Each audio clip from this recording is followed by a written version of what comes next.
So we talked about these limit laws. Remember, before we started this section, we only were able to solve limits by drawing a graph, finding the left-hand limit, finding the right-hand limit, and if they matched, then the limit, the two-sided limit existed. But sometimes we want to find limits a little bit faster. We don't want to draw the graph. And that's why we have these things called limit laws, which makes it a little bit easier for us to just plug things in or do a little bit of work to plug things in later. Okay, we had a bunch of different laws. Basic functions we were able to find the limit of. For example, the limit of x cubed was just plugging in a into x cubed. With even more work, we got to this theorem that said if we had a polynomial and we wanted to find the limit as x approaches a, all we have to do is plug a into the polynomial. Okay, so that was the theorem that we came up with. After we talked about the theorem, we tried to expand to even more funky equations like rational functions. Rational functions were kind of a little bit more tricky. There were three types of limits involving rational functions, which meant a polynomial over a polynomial. If we plugged it in and we got non-zeros on top of each other, we could just leave it like that. If we plugged it in and the top was non-zero, but the bottom was zero, we would say does not exist. And if we plugged it in and got 0 over 0, we had to factor the denominator. And then things kind of canceled out and we got something that we could just plug in at the end. Okay, so that's kind of where we left off. Then we talked about root functions, which were square roots. A lot of the times we can just plug a square root into a function and the answer is right there, right? But sometimes we plug something into a square root function and we get 0 over 0.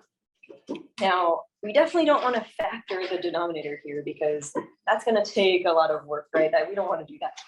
Okay, so instead of factoring, I don't know why my nose is closing up right now, but we are going to do something that I call strange multiplication. I don't know if there's like an actual term for this. Actually, I do know. But we have this limit here. Oh my gosh. What just happened? Okay, we have this limit. We got a square root in the denominator. We plugged it in, didn't work. Here's what we do with limits that have square roots and like addition going on, okay? I'm gonna take my limit and I'm just gonna rewrite it right now. Okay. Any ideas on what we can do? Anyone kind of remember this from high school? Rationalize the denominator. Another term we use is like multiplying by the conjugate. If we've ever dealt with, if you haven't heard of this, you might think back to imaginary numbers and you had to rationalize the denominator there or multiply by the complex conjugate. It's the same idea. Okay, so what I'm going to do here is I'm going to multiply this entire thing by a glamorized 1. Okay, you can always multiply 1 by anything. You don't have to write that down yet because I'm going to replace this 1 with a different way of writing 1. Okay, instead of writing 1, I'm going to write the square root of x plus 3 plus 2 and the square root of x plus 3 plus 2 on the bottom. Okay, remember, this is another way of saying 1. Okay, something over itself is just 1. I can do that to anything I want. Okay, so this is what's called the conjugate of the square root addition sort of thing. This is kind of the technique we use. Let's see why this actually works out.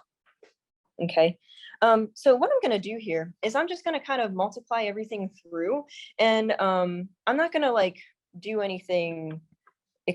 I'm not going to do any expanding yet. So I'm going to do the limit x approaches 1 of x minus 1 times the square root of x plus 3 plus 2 over, and I know this might be overkill for you guys, but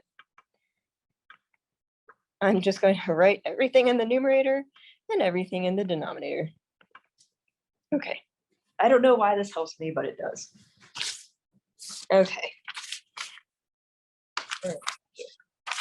Okay, once I'm here, we can definitely FOIL the denominator, right? We have two things being multiplied by each other. We can multiply or expand out this multiplication on top or on the bottom.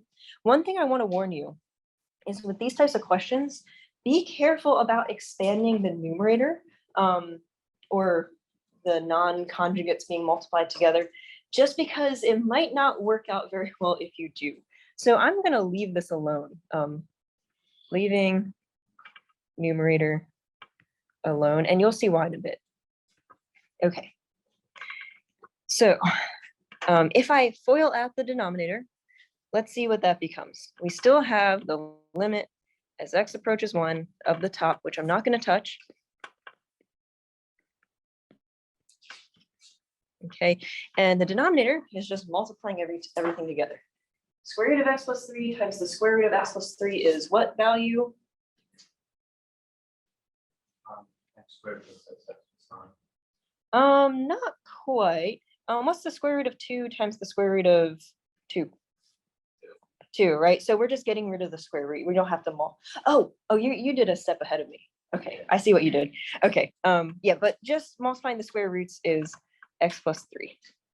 Okay, you're 10 steps ahead of me, but good job there. Okay, then I'm going to do x plus 3 times 2, which is 2 square root of x plus 3. Then I'm going to do the negative 2 times the square root of x plus 3 minus 2 square root of x plus 3. And then I'm going to do the negative 2 times 2, which gives me negative 4. Okay, so I just multiplied everything up. Well, we have two things being subtracted, but they're the same, so they cancel out, right? These two cancel out. And essentially what I've done is by multiplying by this conjugate, or just switching the sign of the addition, I've pretty much canceled out all the square roots in my denominator, okay? So what I'm left with is the limit as x approaches 1 of x minus 1 over x plus 3 plus 2 all over x plus 3 minus 4 is x minus 1, right? Okay. What can I do now? Cancel. Yeah. We had x minus 1 on the top and x minus 1 on the bottom. We can cancel those out. Okay, and I guess we're left with the limit as x goes to 1 of the square root of x plus 3 plus 2. Okay. All right, now we're here. What do you think we should do? Plug in 1, right? We've got a string, there's no denominator, so I am assuming I can just plug in and see what happens. We've got the square root of 1 plus 3, which is 4 plus 2. That's 2 plus 2. And our limit, oh gosh, that's really messy. Our limit is equal to 4. Okay. Any questions on what I've done so far? Okay, cool. So example 8 is very similar. One thing I want to say is, even though these two examples have the square root in the denominator, the square root can be in the numerator. If you do some of the practice problems that I put up on my classes, you'll see that sometimes the square root is in the numerator. You do the same thing, but and it works out the same way. So don't just think the square root being in the denominator is the problem here. Okay, I'm going to give you a few minutes to work on example number 8, and we'll come back to talk about our answers. Oh my gosh, I'm so sorry. Okay, I made a note for myself to change this question. Yeah, -4. Okay, if you plugged it in, you're probably like, okay, this is pretty easy, right? Let's change the question a bit, just to make it a little harder. I'm going to take the 16 on the bottom and I'm going to replace it with a 4. Okay, so let's just replace the 16 with a 4. It might make it a little bit harder for you. I was like, why are all these answers? Getting some really good answers walking around. I'll let Jackson get to a seat first before I start picking on him. I saw some good answers. Jackson, do you kind of want to take us through your thought process here? Yeah, so after you realize it's 0 to 0, you want to go and you want to multiply it by, what do you call that again? The conjugate, yeah. Yeah. And then you get x minus 16 equals the square root of x plus 1 plus 4 over square root of x plus 1 minus 4. Square root of x plus 1 plus 4. And then once you combine the denominator, you get x minus 15, and then you realize that you can cancel out top and bottom. Then you get your answer. Well, then you get your, you can plug the answer into 15 into, and you get the limit is x versus 15. Perfect job. Does anyone have any questions on example 8? Okay, now I'm never gonna take off points for this. One thing about notation, if you ever talk about limits in the future, sometimes people will take off points if you see the limit attached to nothing. So some teachers would be sticky about this. I'm not really, because I understand what you mean, but some people stick the function next to the limit, but totally fine with me. Okay. Any other questions? Sounds good. Okay, so we've pretty much went through all the techniques for this class for solving limits algebraically, which we call like canceling things out, plugging things into a function, things like that. Let's talk about some more sticky functions. We haven't gone any trig functions yet, so let's kind of go over how we would approach questions involving sines, cosines, maybe not the tangent ones yet, but let's talk about how we would approach these. Okay, let's say we were given a question and we were trying to find the limit as x approaches 0 of this crazy function x squared times sine of 1 over x. Okay, now looking at this, you're like, okay, if I plugged in 0, I would get 0 squared times sine of 1 over 0. Uh-oh, can't really plug in a 0 in the denominator. That's not going to work for me, right? Okay, so maybe you're like, okay, can't plug it in. Let's try graphing it and see what happens, right? Okay, so you got your calculator, you plug this into your calculator or Desmos or something like that, and you've got this function here. Okay, when you look at this function, is there any shape that kind of stands out to you here? Kind of like a sine wave, yeah. Anything that might be carved out by the function, maybe not focusing on the function itself, but the white space around it. A parabola, right? There's kind of like, I don't know if this might point it out better, but if you kind of connected all the dots on top, you would get a parabola, right? You would get something that looks like this, okay? And same thing happens on the bottom, right? If I traced out the bottom of this function, that's not very good. And I connected all the dots, I would also get a parabola, okay? So when mathematicians looked at questions like this, they graphed this function, they realized, I've got a parabola being carved out by this function. In particular, the top parabola is f of x equals x squared. Okay, so that parabola is x squared. And the bottom parabola is negative x squared. Okay, so when people were trying to find out what this limit was, they were like, okay, I know that this function is kind of looks like there's x squared on top, kind of like honing in the function. And I know that negative x squared is also kind of honing in the function on the bottom. Okay, to make it even more clear, if my drawing wasn't very good, I've got the graph of x squared sine of 1 of x. The graph in pink here is x squared, and the graph in green is negative x squared. Okay.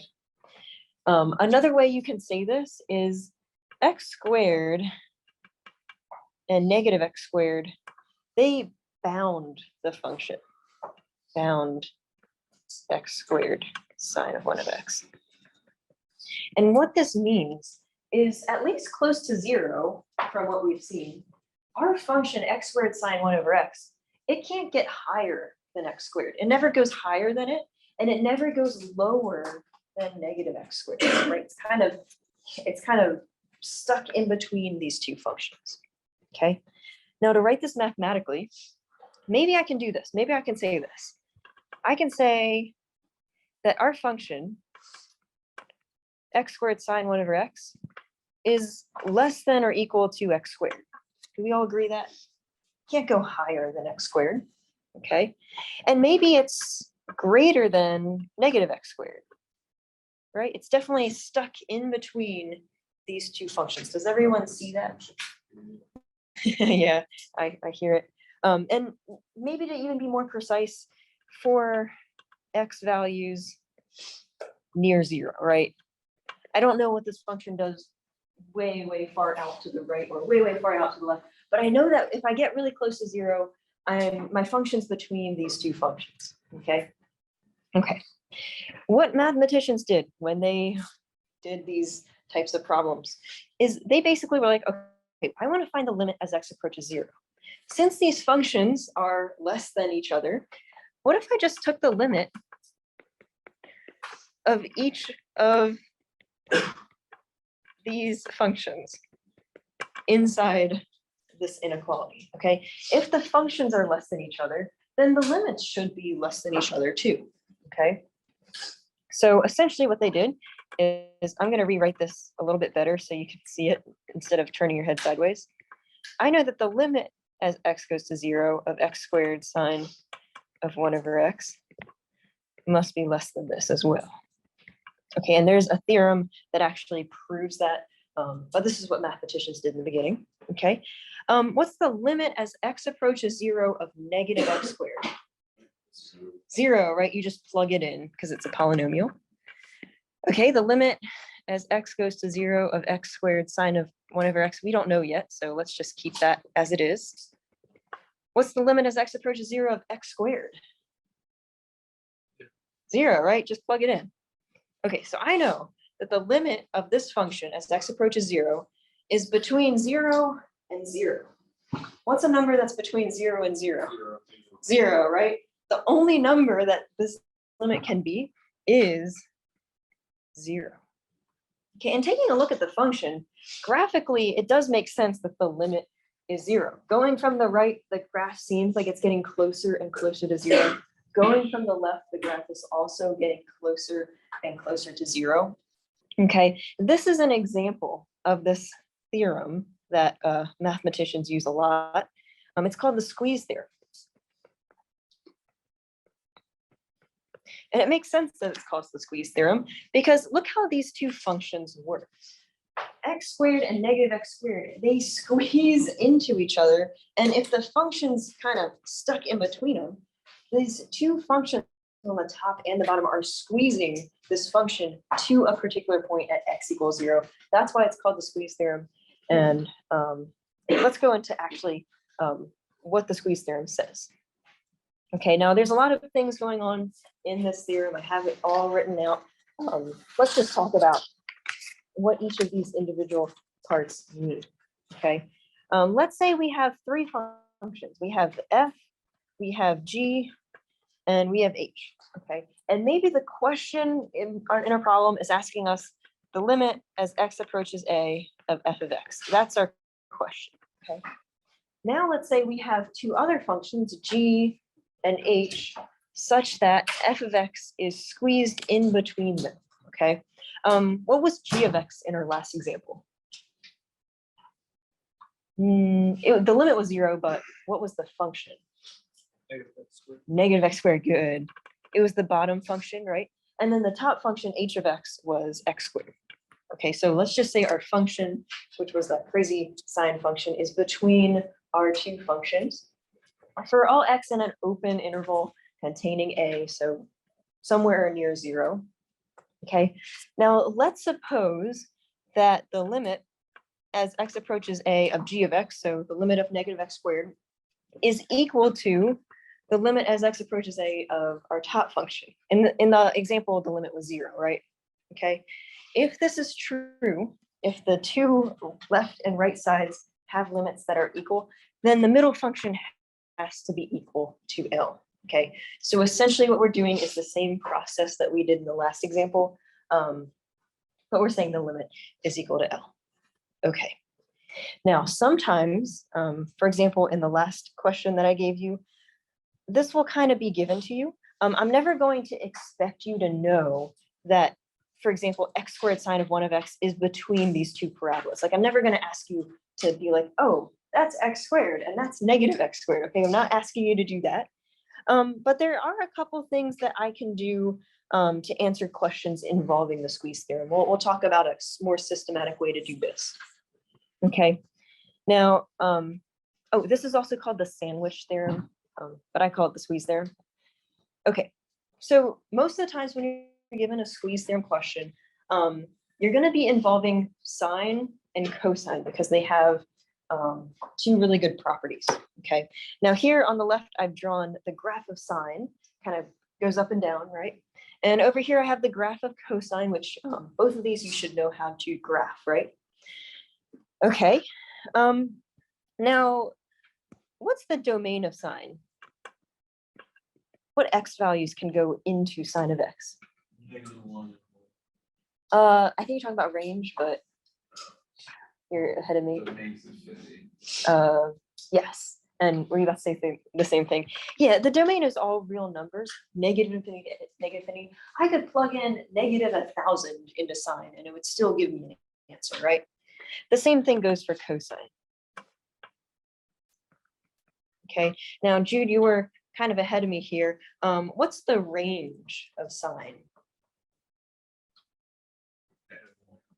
-1 to 1, right? Sine can't be any lower than -1, and it can't be any higher than 1. It's kind of got that, it's bounded by those two values, right? So sine and cosine can't be greater than -1, or, oh gosh, can't be greater than +1 or less than -1, okay? To make things easier for us to work with, basically what I'm saying is if I take the sine of anything, the sine of 2 or the sine of 50 or the sine of x, for example, sine of anything can't be less than 1 and can't be, or has to be less than 1, has to be greater than or equal to -1. Same thing with the cosine. If I take the cosine of anything like x plus 2 or star or smiley face or anything like that, the cosine has to be between -1 and +1. Okay, I think we have enough time to go through a small example of this, or at least start it. So let's just take a look at this. We have the limit as x approaches 0 of x squared sine 5/x plus 1. Okay, let's say I want to use the squeeze theorem, and maybe you might even wonder how I even know that I have to use the squeeze theorem. Okay, the first thing I would do maybe is plug in and see what happens. I know we haven't talked about polynomials, but I mean, it's always good to try to plug it in. I would get 0 squared sine of 5/0 plus 1. I'm dividing by 0. That's not going to work. That's not going to help us at all. Okay, so that's not going to work. Okay, I know I have a sine. I factoring and multiplying isn't really going to help us here, right? But I do have a sine. So maybe because I know something about sine and I know something about cosine, maybe I can try the squeeze theorem. Okay. Now, going back to what I had in the last page, I know that the sine of anything has to be less than 1 greater than -1. So I'm going to just write that property here. Sine of anything has to be less than +1 greater than -1. Okay. What do you think I should make that anything? What do you think is appropriate to put in sine here? X. Okay, I could put x, but does that look like my question? 5/x. Yeah, maybe I should put 5/x here because maybe I can change around this inequality to make it look like the question. Does that make sense? Yeah, so I can put anything in there. I just know that the sign of it is going to be between these two numbers. And since 5/x is in the question, let's just stick 5/x in there. Okay. Now, this isn't quite what I want to find the limit of. Okay, and the left hand and the right hand side aren't really matching, so that's not going to help us too much. Oh, yeah, much here. What do you think I can do to this inequality to make it look more like the question? Maybe I can multiply or add something to everything. Could you multiply everything by x squared? Yeah, that's a good idea, right? If I multiply everything by x squared, I'm going to get x squared sine of 5/x, which is closer to what I have in the question, right? So why don't I take x squared and multiply it by everything here? Okay, so I'd have -x squared is less than or equal to x squared sine of 5/x, which is less than x squared. Okay, so I just kind of set it up even more. This looks even closer to what I have. Any other ideas? One. Yeah, you can add 1 to everything, right? So maybe I'll add 1 to everything in my inequality. So that gives me negative x squared plus 1, negative or x squared sine 5 over x plus 1, and then x squared plus 1. Okay. So now the middle function is my function that I have. I'm matching what I have in the question. What does the squeeze theorem say I can do? You can, sorry, you can find a limit of both sides by what you're looking for. Yeah, I can find the limit of the left-hand side. I can find the limit of the right-hand side. Let me just take the limit of everything. I find it easier to do that. The limit as x approaches 0, the limit as x approaches 0, the limit as x approaches 0. So on the left, I have the limit as x approaches 0 of negative x squared plus 1 is less than or equal to the limit as x approaches 0 of x squared sine 5 over x plus 1 less than the limit as x approaches 0 of x squared plus 1. Okay. What's the limit of the left-hand side? 1, right? You're just plugging it in. What's the limit of the right-hand side? 1. What do you think the limit of the middle is? 1. Good. So we would say by the squeeze theorem, or you don't have to say it if you don't want to. We use the squeeze theorem to find out this limit is equal to 1. Any questions on what I've done so far? Perfect. We'll do another example on Monday, but I think I want to give you a little bit of time for your quiz. So, this quiz time.